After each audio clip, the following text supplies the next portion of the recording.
오늘 우리에게 주신 하나님의 말씀은 구약 성경 창세기 3장 14절에서 24절까지 말씀입니다. 말씀을 봉독하겠습니다.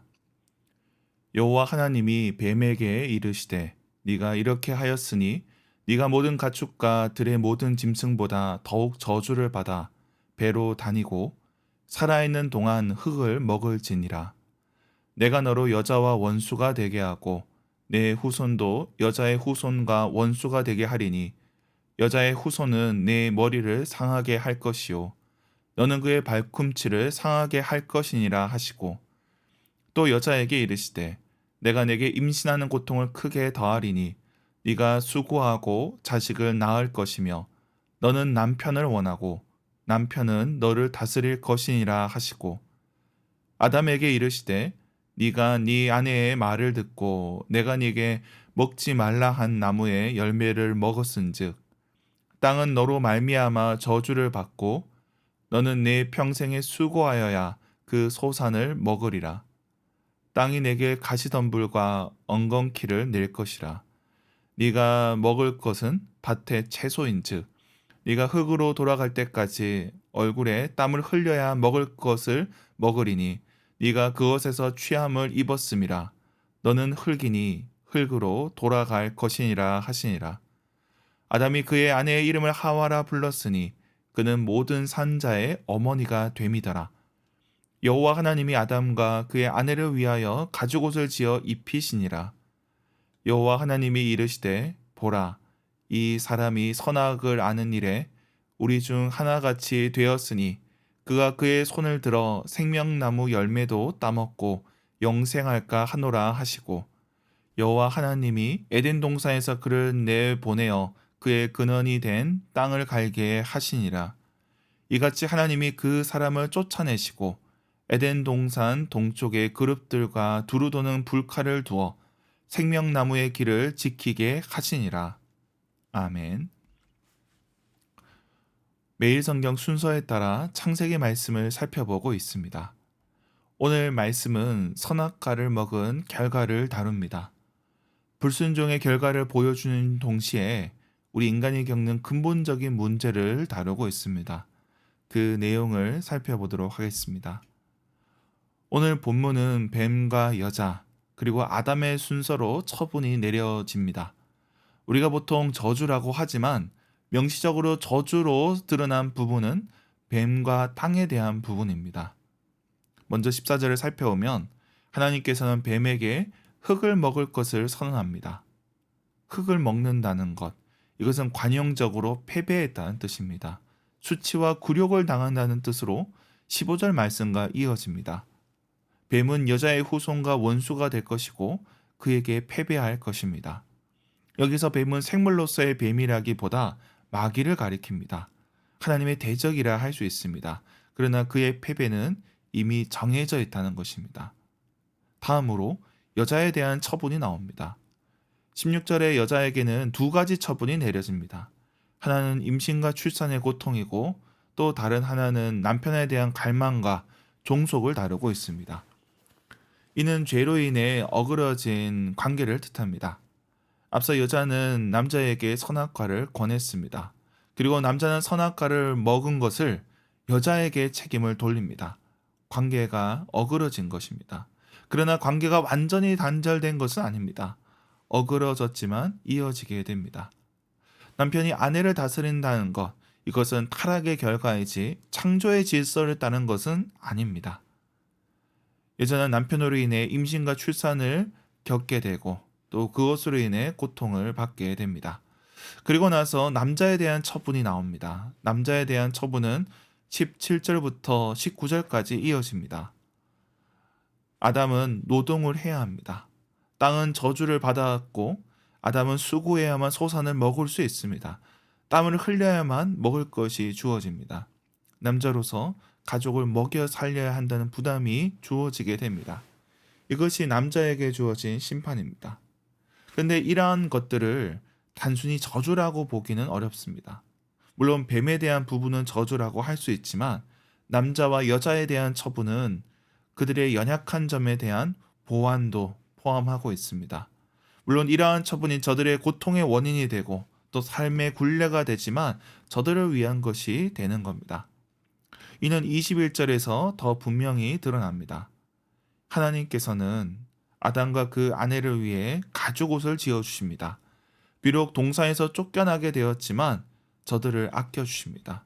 그들이 얼기설기 가린 것이 아니라 옷을 지어 수치를 덮게 하십니다. 그들이 죄를 지었던 에덴 동산을 폐쇄함으로 오늘 본문은 마무리하고 있습니다. 오늘 본문은 인간의 근본적인 문제를 다룹니다. 이러한 문제가 각 존재에 대한 처분과 이어지게 됩니다. 우리는 뱀에 대한 저주에서 여자의 후손인 메시아를 바라보게 됩니다. 우리를 유혹하고 넘어뜨리는 악의 문제에 대해서 하나님께서는 메시아를 통한 구원을 말씀하십니다. 다음으로 여자에 대해서는 임신과 출산이 고통스러워지지만 이를 통해 구원의 가능성이 열리게 됩니다. 여자의 후손을 통해 뱀의 머리를 밟게 될 것입니다. 여성의 임신과 출산은 무의미한 고통이 아니라 하나님의 구원 역사의 한 부분이 되는 것입니다. 우리가 이것을 신약과 연결할 때 메시아의 오심과 연결되는 것입니다. 그리고 아담도 이 부분을 주목을 합니다. 20절에 보면 아내의 이름을 하와라 합니다. 여자가 생겼을 때 이름을 붙인 것이 아니라 처분을 받았을 때 그렇게 부릅니다. 깨어진 관계를 회복해 가며 아내를 모든 산자의 어머니라 부릅니다. 여자가 맡게 된 일에 대해서 의미를 부여하는 것입니다. 비록 이들이 결국엔 죽게 되지만 흙으로 돌아가게 되지만 다음 세대를 생산함으로 또 생명을 이어가게 됩니다. 그래서 하와는 죽을 자들의 어머니가 아니라 산자들의 어머니라 불리게 됩니다. 그리고 남자에 대해서도 그렇습니다. 노동의 문제를 다룹니다. 비록 지금 당장은 저주의 형태로 보이지만 그러나 땀을 흘려 먹는 것도 축복입니다. 땀 흘려도 먹지 못하는 일들이 많기 때문입니다. 시편 128편 2절에는 이렇게 말씀합니다. 네가 네 손이 수고한 대로 먹을 것이라 네가 복되고 형통하리로다. 수고한 대로 얻는 것이 복이고 형통이라는 것입니다. 노동은 인간의 근원적인 문제이지만 그러나 하나님께서 저주로만 내리신 것이 아니라는 겁니다. 그 속에 숨겨진 복이 있다는 것입니다. 이를 기억해야 됩니다. 이처럼 오늘 본문은 우리 인간이 겪는 근본적인 문제를 다룹니다. 악의 문제, 임신과 출산의 문제, 이것은 생명의 문제라 할 수 있을 것입니다. 그리고 노동의 문제를 다룹니다. 이러한 것들이 죄에 대한 결과로 또 저주의 형태로 보여질 수 있으나 그러나 그 속에 하나님의 은혜가 숨어 있습니다.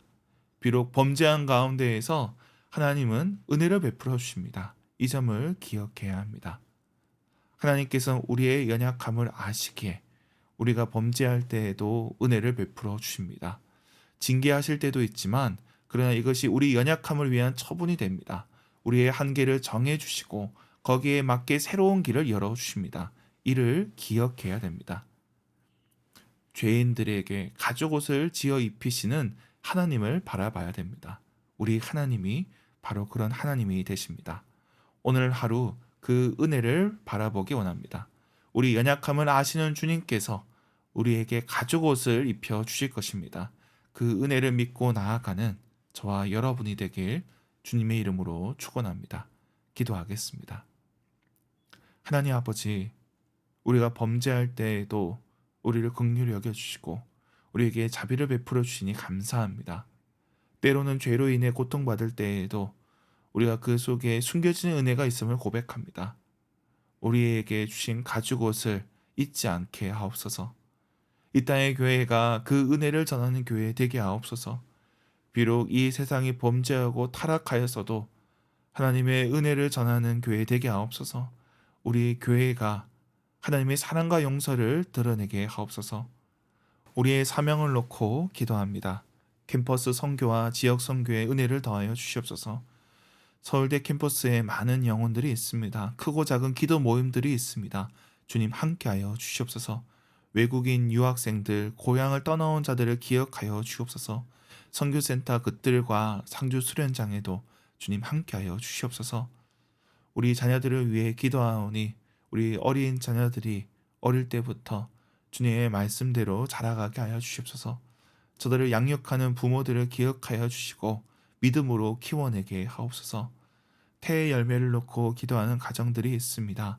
주님께서 저들을 기억하여 주시고 생명의 기쁨을 누리게 하옵소서. 연약한 육신으로 고통받는 자들 주님께서 긍휼히 여겨 주시고 저들에게 치유와 회복의 은총을 허락하여 주시옵소서. 오늘 하루 우리의 삶의 자리 가운데 주님 함께하여 주시옵소서. 감사드리며 예수님의 이름으로 기도드립니다. 아멘.